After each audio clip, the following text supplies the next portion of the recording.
We're going to be analyzing how literacy, social mobility, and migration are interconnected in Mario Ernesto Osorio's speech. He says, "The reason why I decided to immigrate to the United States was to give my family and myself a better future. And thanks to this decision, today my family has food on the table."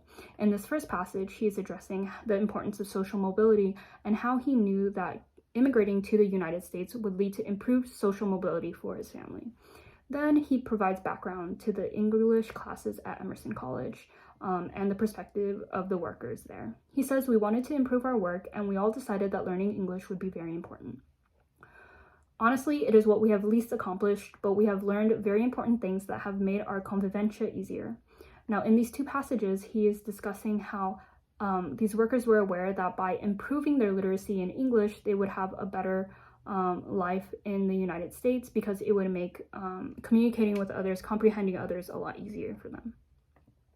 Moving on to the next passage, he says, "In the United States, maintenance workers are seen as ignorant without any kind of education. For that reason, we're invisible in their eyes, but they are wrong because many of us have certain level of academic education. Some of us are professionals in our home countries, but for having immigrated and not knowing the language fluently, it is harder for us to develop our abilities." Now, in this passage, he is addressing the topic of migration and literacy. He is essentially saying that through the process of migration, they lose the opportunity to share like their story, their background, because they do not know the English language fluently. That will allow them to communicate that they actually were professionals in the countries that they had originally come from. So this is why migration and literacy are both interconnected in this passage.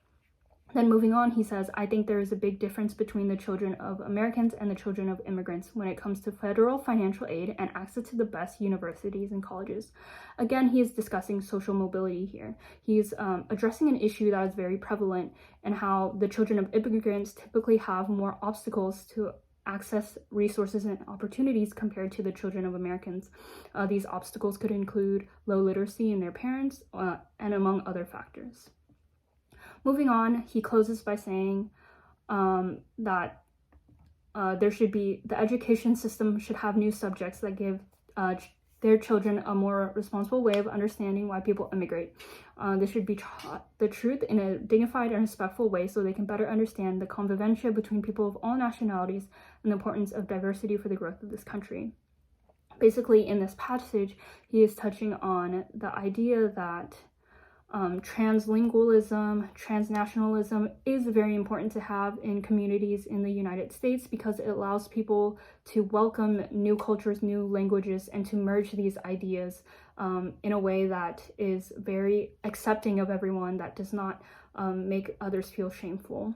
And to close, he says, "We need to recover our humanity that for the moment we have lost." So in this speech, we can understand that through Ernesto Osorio's own experiences, migration has led to the loss of a lot of experiences, stories for these immigrants to share with others, but they are slowly learning how to reclaim their stories by developing literacy in English. And as a result, they're hoping that they can improve their social mobility by learning English. Thank you.